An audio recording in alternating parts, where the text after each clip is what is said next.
minasyaitonirrajim. Bismillahirrahmanirrahim. Disarankan kepada kalian untuk membaca surah-surah Al-Quran yang boleh menjadi pertahanan buat diri kalian sebelum kita meneruskan kisah seram alam jin. وَلِكُلٍّ وِجْهَةٌ هُوَ مُوَلِّيهَا فَاسْتَبِقُوا الْخَيْرَاتِ أَيْنَمَا تَكُونُوا يَأْتِ بِكُمُ اللَّهُ جَمِيعًا إِنَّ اللَّهَ عَلَى كُلِّ شَيْءٍ قَدِيرٌ. Assalamualaikum warahmatullahi wabarakatuh dan salam sejahtera. Terima kasih kepada kalian semua yang hadir dalam kisah-kisah seram yang akan disampaikan.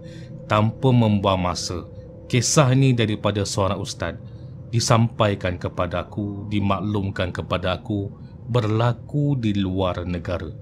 Kalian semua boleh beranggapan, boleh memilih sama ada ianya nak berlaku di Palestin pun boleh, nak memilih nak berlaku di Iraq pun boleh, di Syria pun boleh, di Bosnia Herzegovina pun boleh, atau di mana-mana negara Islam yang lain pun boleh. Terpulang pada kalian. Aku tak nak sebut negara tu berlaku di mana, sebab bagi aku isi kandungan kisah tu yang paling penting harus diingat kembali, harus diingat ya. Apa sahaja yang disampaikan kepada aku hanya bentangkan kembali, aku hanya paparkan semula buat kalian semula ya. Benar atau tidak, kita beranggaplah ianya satu hiburan tontonan kisah seram semata-mata. Terpulang pada kalian untuk menilai ya. Dengarkan kisah yang berikutnya.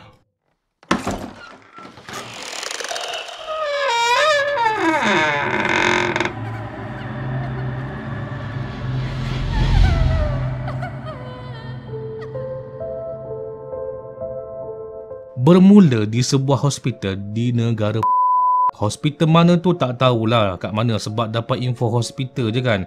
Ada seorang hamba Allah Subhanahu Wa Taala, seorang doktornya, aku bagi nama sebagai Dr. Husin. Boleh dikatakan dalam tiap-tiap minggu tu pasti ada pesakit dibawa ke hospital atas sebab kesan daripada serangan tentera. Aku ulang lagi sekali, serangan tentera. Bukanlah tiap-tiap hari, tapi dalam seminggu tu mesti ada mangsa kes serangan tentera ni. Satu hari tu, Husin ni dibawakan seorang pesakit yang berumur dalam lingkungan 40 lebih 50-an macam tu lah. Orang tua yang kecederaannya agak kritikal sebab daripada kesan serangan bom tentera ni. Tapi Alhamdulillah dapat diselamatkan. Cumanya bila orang tua ni sedar, dia tak ingat apa-apa tau. Dia macam bela. Dia cuma tahu nama dia je ya, tapi dia tak ingat yang lain. Rumah dia kat mana pun dia tak ingat. Dia tinggal dengan siapa pun dia tak ingat. Dia lost. Cuma yang dia tahu, nama dia je yang dia ingat. Aku bagi nama orang tua ni sebagai Pakcik Murtaza. Disingkatkan cerita, Husin ni kesian dengan Pakcik Murtaza ni. Dia bawalah ke rumah dia, jaga Pakcik Murtaza ni sementara nak pulihkan balik ingatan dia tu. Kira macam terapi lah ya. Kita andaikan dia macam terapi. Rumah Husin ni ada isteri dan ada seorang anak yang masih budak lagi. Umur berapa anak dia tu wallahualam, tak tahulah aku kan. Tak dikatakan pula berapa umur dia. Kita anggap je anak dia ni masih budak-budak kecil lagi. Jadi diberikanlah satu bilik dekat Pakcik Murtaza ni. Pakcik Murtaza ni masih lagi bela-bela tau. Dia suka termenung, suka sendirian. Bila dipanggil baru nak menyangut. Itu pun sepatah dua kata je.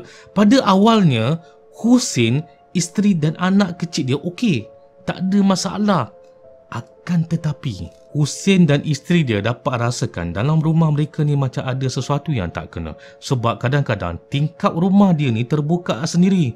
Pintu di bilik Pakcik Murtaza ni pun kadang-kadang terbuka sendiri juga, walhal Pakcik Murtaza ni sedang tidur. Dan boleh dikatakan hampir setiap malam mesti Husin dan isteri dia dapat dengar bunyi sesuatu di bilik Pakcik Murtaza ni. Macam bunyi orang tengah hamil tau. Bunyi orang tengah berkumpul sesak dalam bilik Pakcik Murtaza. Bukan bunyi bersembang ya, bukan bunyi bersembang ramai-ramai, tapi bunyinya macam bunyi macam tu. Tapi dalam suasana macam ramai je, walhal Pakcik Murtaza dia seorang je. Yang hairannya lagi, bila diintai mesti ketika tu si Pakcik Murtaza ni tengah duduk atas lantai sambil bergoyang-goyang seakan-akan macam badannya macam ni. Kiri kanan, depan belakang, depan belakang. Macam tu keadaan Pakcik Murtaza bila si Hussein dan isteri mengintai di balik pintu. Kejadian pelik ni berlaku selepas mereka ni dapati bila mana Pakcik Murtaza ni mula kumat kamitkan mulut dia ni seakan-akan sedang membaca ataupun membicarakan sesuatu. Ada juga si Hussein ni cuba rapat dengan Pakcik Murtaza ni, nak curi-curi dengar, nak dengar apa yang diperkatakan Pakcik Murtaza ni, tapi masih lagi tak dapat tangkap, tak dapat dengar apa yang dikumat kamitkan bibir Pakcik Murtaza ni. Bukan sekadar tu je, kadang-kadang Pakcik Murtaza ni gembang sungguh tengok si anak Hussein ni daripada jauh. Hussein sedar tak perbuatan Pakcik Murtaza ni, jeling-jeling tengok anak dia tengah main. Kadang-kadang Pakcik Murtaza ni intai di bilik tidur. Semua perbuatan Pakcik Murtaza ni tak dilakukan sembunyi-sembunyi, tapi secara terang-terangan dia intai anak kecil depan si Hussein dengan isteri dia. Bila ditegur Pakcik Murtaza ni, dia macam terkesima, macam terkejut tau. Dia macam tak sedar apa yang dia lakukan. Tidaklah suatu hari si isteri Hussein ni dah tak boleh belah dah. Dia dah tak boleh tahan, dah tak boleh move on dah dengan perangai pelik si Pakcik Murtaza ni. Dia bising-bising, dia marah-marah dekat si Hussein sebab bawa balik si Pakcik Murtaza ni. Bukan Pakcik Murtaza ni tak dengar apa yang dibisingkan, apa yang diperkatakan isteri Hussein ni, tapi Pakcik Murtaza ni buat tak tahu je, buat macam don't know je. Sebab perangai pelik-pelik. Bila Pakcik Murtaza ni ada, barulah rumah mereka ni diganggu dengan yang bukan-bukan, yang macam-macam berlaku. Yelah kan, manalah tahu si Pakcik Murtaza ni bomoh ke sebelum ni, pengamal ilmu sihir ke sebelum ni. Siapa tahu tiba-tiba pula seru yang bukan-bukan bawa balik ke rumah, bawa basuh bilik. Kan? Hussein ni pun pujuklah isteri dia, dia tenangkanlah isteri dia. Yelah isteri kan, isteri ni perlu diberi keutamaan, tak boleh singkirkan. Pendapat dia pun kita kena ambil kira juga. Jadi Hussein ni pun tenangkanlah isteri dia. Dia kata bagilah dia peluang nak rawat Pakcik Murtaza ni. Hussein pun hubungilah seorang ustaz pengamal perubatan Islam untuk jemput hadir ke rumah dia malam tu juga, sebab nak tengok-tengokkan keadaan Pakcik Murtaza ni. Manalah tahu ada pendamping yang dia bawa balik ke rumah Hussein kan. Wallahualam. Malam tu masa ustaz ni sampai di rumah Hussein, tiba-tiba mereka ni terdengar suara Pakcik Murtaza ni tengah meraung menangis, menjerit di dalam bilik dia tau. Bukan meraung je, tiba-tiba Pakcik Murtaza ni keluar dari bilik dia, meluru keluar dari rumah Hussein ni. Masa tu juga muka Pakcik Murtaza ni pada waktu ketika tu, dia raut muka wajah dia seakan-akan macam muka terkejut tau. Pakcik Murtaza ni dia berlari keluar rumah, bukan setakat luar rumah je, tapi larian dia terus ke jalan raya, macam seakan-akan nak menuju ke sebuah tempat. Macam tu. Kemudian Hussein bagi tahu pada ustaz tu, dia mohon ustaz tu bersihkan rumah dia secepat segera yang boleh. Sementara dia nak ikut Pakcik Murtaza ni daripada belakang dengan menaiki kereta secara perlahan-lahan. Iyalah kan, Hussein ni khawatir dan Hussein ni berfikiran mungkin Pakcik Murtaza ni dah tahu dah. Dia dah bau dah kehadiran ustaz ni. Jadi dia ambil langkah keluar cepat-cepat daripada rumah tu nak pergi ambil sesuatu sebelum dia ditewaskan ustaz ni. Ini yang difikirkan benak otak si Hussein ni. Isteri dan anak kecil si Hussein ni ditinggalkan dia sebelah rumah jiran. Ustaz ni pula tengah buat pembersihan rumah bersama dengan pembantu dia. Si Hussein dia ikut belakang Pakcik Murtaza menggunakan kereta secara perlahan-lahan. Lama juga si Pakcik Hussein ni berlari-lari, anak berlari-lari pelan macam tu. Lebih kurang dalam setengah jam lebih kurang lamanya. Tidaklah sehingga si Pakcik Murtaza ni sampai ke destinasi dia. Kalian nak tahu dekat mana? Di sebuah tempat penempatan rumah yang sudah hampir roboh sepenuhnya. Tapak bekas serangan tentera. Hussein tak berhenti jauh tau. Dia berhenti betul-betul dekat belakang si Pakcik Murtaza ni. Lampu kereta dia ni dia suluh ke arah Pakcik Murtaza ni yang dalam keadaan sama-sama gelap-gelap malam tu. Hussein perhatikan je Pakcik Murtaza ni daripada dalam kereta. Bukan Pakcik Murtaza ni tak tahu Hussein ni ada dekat belakang dia dengan lampu kereta yang terang benderang malam tu. Tapi dia buat endah tak endah dia dengan si Hussein ni. Di rimbunan robohan rumah tu terdapat macam ada almari kayu yang condong ke baringan tau. Pakcik Murtaza ni menghampiri almari tu, lalu dia membuka almari tu, mengambil, memegang dan mengendong sesuatu dalam kegelapan malam tu tau. Husin dah agak dah, betul tekaan dia. Ini mesti nak ambil sesuatu untuk ketahanan diri daripada ancaman ustaz. Husin memang tak nampak apa yang digendongkan, apa yang dipegang, apa yang dipapar oleh Pakcik Murtaza ni sebab membelakangkan pandangan Husin. Cahaya lampu kereta tu hanya nampak tubuh belakang si Pakcik Murtaza ni je. Kemudian, Pakcik Murtaza ni mula duduk berlutut. Masa ni, Husin tak nak bagi peluang dah. Sebelum apa-apa yang buruk berlaku, baik dia halang cepat-cepat. Masa si Husin ni berniat nak keluar dari kereta, tiba-tiba Husin dapat panggilan daripada ustaz yang sedang buat pembersihan di rumah dia. Kata ustaz ni, "Husin, sabar dulu. Ada perkara yang kamu wajib tahu. Dengarkan baik-baik Husin. Masa ustaz nak buat pembersihan rumah ni, ustaz masuk bilik pakcik ni tau. Rupa-rupanya ada banyak jin dalam bilik Pakcik Murtaza ni. Ustaz cuba nak singkirkan jin-jin ni.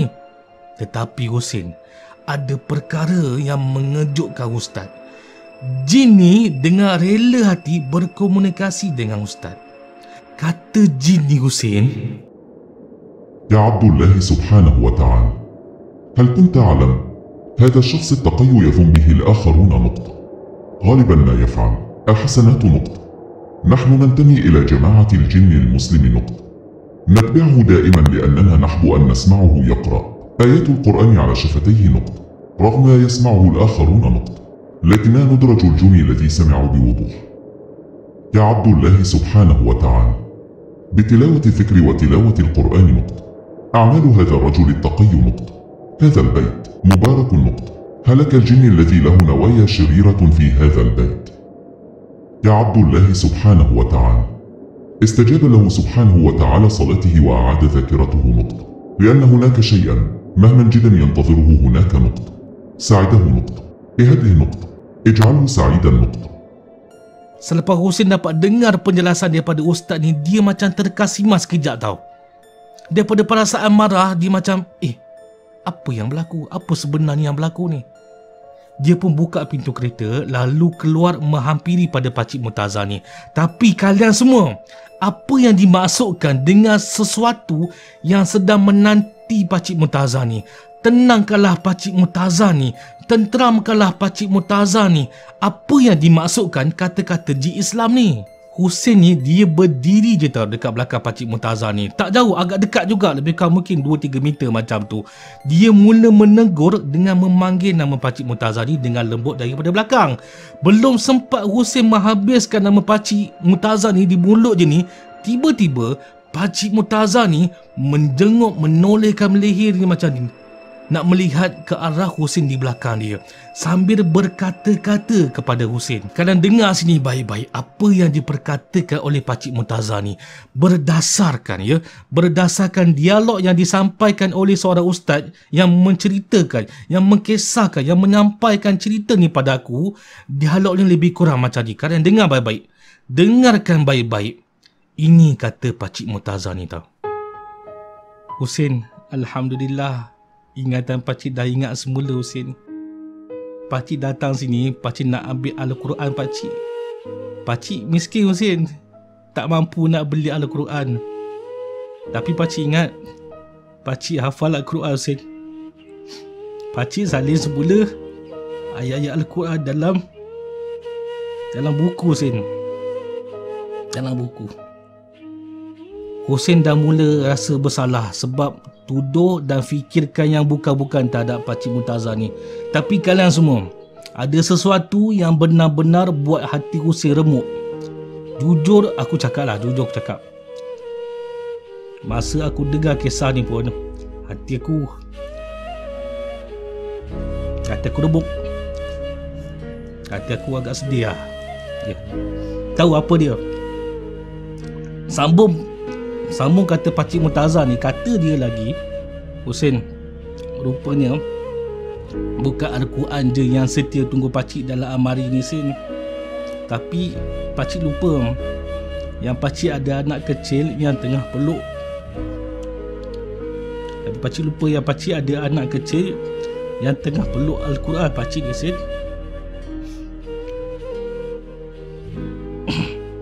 Pakcik sembunyikan anak pakcik dalam amari ni. Pakcik pesan pada anak pakcik peluk erat Al-Quran ni Sid.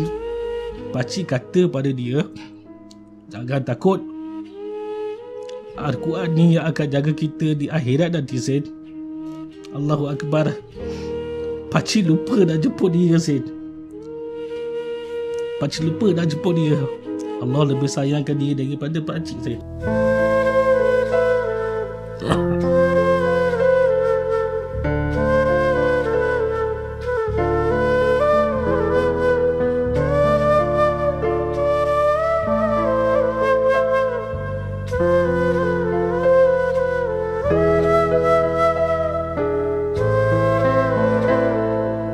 Kalian nak tahu, masa Pakcik Murtaza ni gendong anak kecil dia dalam pangkuan dia, anak dia ni masih lagi bersih. Jasad dia tak dimamah masa tau.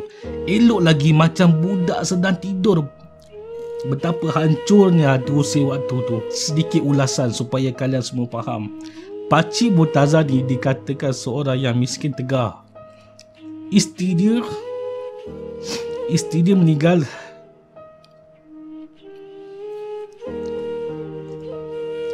dia meninggal masa melahirkan anak solo yang kecil. Jadi Pakcik Murtaza ni duduk dengan satu-satunya anak sebagai peneman. Dia tak mampu nak beli Al-Quran, dia tak mampu, dia memang miskin. Tapi disebabkan dia seorang yang hafal Al-Quran, maka dia tulis pula ayat-ayat Al-Quran tu dalam sebuah buku dan dijadikan ia sebagai Al-Quran untuk dibaca. Setiap kali dan setiap masa dia akan baca Al-Quran ni untuk diri dia sendiri, dan dalam masa yang sama untuk hiburkan anak kecil dia tu. Itulah hiburan untuk anak kecil Pakcik Murtaza ni yang seorang ni, iaitu alunan indah sebuah Al-Quran. Jadi masa serangan tentera tu, Pakcik Murtaza ni panik. Dia sembunyikan anak dia dalam amari dan sebagai peneman diberikan catatan buku Al-Quran tu pada anak dia. Nak masuk 2 orang tak muat, amari tu tak muat. Hanya anak kecil dia saja yang dimasukkan dalam amari. Pakcik Murtaza wallahualam, aku tak tahu sama dia sembunyi ke tidak, tapi jangan ditanya lebih-lebih. Padaku inilah info yang dibagi tahu padaku. Allah Subhanahu Wa Taala sebaik-baik Maha merancang dan Maha menentukan. Walaupun rumah dia roboh, walaupun keseluruhan rumah dia roboh, tapi Pakcik Murtaza ni kecerahannya kritikal, tapi nyawa dia masih panjang. Dan amari yang menyimpan jasad anak dia ni dengan Al-Quran yang dia tulis tu elok tak hancur walaupun dimamah batu-batu yang roboh pada waktu ketika tu.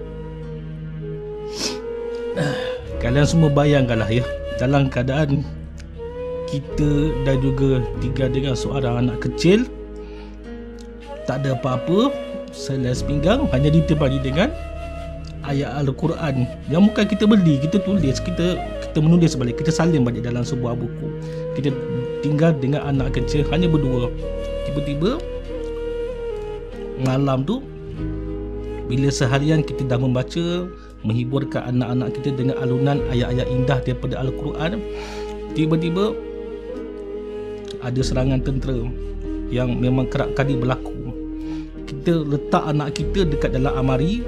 Kita kata kat dia, jangan takut, Al-Quran ada.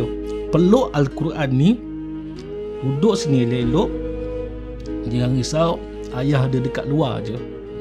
Tapi sedar tak sedar, kita pun terkesan dengan serangan tu, dibawa ke hospital, terpisah dengan anak bersama Al-Quran di dalam bilik, dalam amari tu. Kita pun hilang ingatan. Tiba-tiba bila ingatan kita kembali, kita lupa. Kita baru sedar yang kita dah tinggalkan anak dan Al-Quran ni dalam sebuah almari. Masa tu yang memanggil-manggil kita di dalam hati kita, yang memanggil-manggil kita adalah Al-Quran tu yang memanggil kita. Dia memanggil kita untuk kembali ke rumah yang asal kita. Bila kita datang, rupanya bukan Al-Quran je yang memanggil, rupanya anak kita sekali, jasa anak kita sekali memanggil kita. Dia rindu dengan kita. Okey. Kisah ni diceritakan kepada aku oleh seorang ustaz. Sumber cerita tu aku ada tanya pada ustaz ni, daripada mana sumbernya cerita ni. Tapi ustaz tu kata banyak lagi kisah-kisah saudara Islam kita di luar sana yang kita tak tahu. Jadi ustaz rasa wajar kalau setakat ini saja info yang boleh ustaz kongsikan. Ada benarnya juga kita ni seronok aman di Malaysia. Sebenar-benarnya aman di Malaysia, tapi kita alpa tau. Kita leka dengan saudara se-Islam kita di luar sana tu, dengan nasib mereka kita lupa. Di kesempatan ni aku mengharapkan daripada kalian semua, mohon kita berjuang dalam diri kita. Kita doakan setiap waktu solat kita, kita selitkan doa-doa rutin harian kita. Kita doakan khusus buat saudara mara se-Islam kita di luar sana. Moga dikuatkan iman mereka, dikuatkan tawakal mereka, diutuhkan kesungguhan mereka, dipermudahkan urusan mereka, dimurahkan rezeki mereka, diberikan perlindungan keselamatan kepada mereka, dimakbulkan doa-doa mereka, diangkatkan martabat mereka di sisi Allah Subhanahu Wa Taala, dan yang terakhir diberikan syurga buat mereka di akhirat kelak. Amin ya rabbal alamin.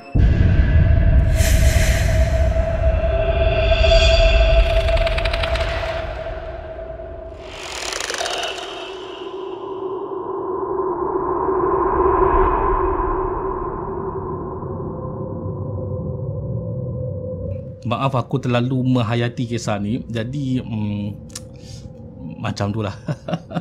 Masa aku dengar kisah ni pun aku sedih kat meniti kat mana depan ustaz. Tak boleh nak kontrol. Jantan aku cair. Minta maaf banyak-banyak. Seperti biasa, kalian kena faham, kena tahu setiap apa yang dibualkan oleh kita semua, sebagai contoh seperti aku sekarang ni, makhluk-makhluk jin secara umumnya, majoriti masyarakat Melayu yang menggelarkan jin hantu secara tidak langsung ada berhampiran dengan aku sekarang ni. Tidak terkecuali di sekeliling kalian yang mendengarkan juga. Maka wajarlah kita dindingkan diri kita dengan surah-surah Al-Quran, insya-Allah, amin, insya-Allah. Terima kasih kepada sudi menonton dan mendengar. Mohonlah jasa baik kalian semua, ambil sedikit masa dalam sesaat dua untuk subscribe, ya, like dan juga share serba sedikit menjadi pembangkit semangat untuk diri aku. Ya, hanya Allah Subhanahu Wa Taala yang mampu membalas jasa baik kalian semua yang aku hormati. InsyaAllah kita akan bersua lagi dengan topik bicara kisah-kisah seram yang lainnya dalam kisah seram alam jin. Hari ni aku cair, hari ni aku tewas. Terima kasih semua, terima kasih. أعوذ بالله من الشيطان الرجيم وننزل من القرآن ما هو شفاء ورحمة للمؤمنين ولا يزيد الظالمين إلا خسارا.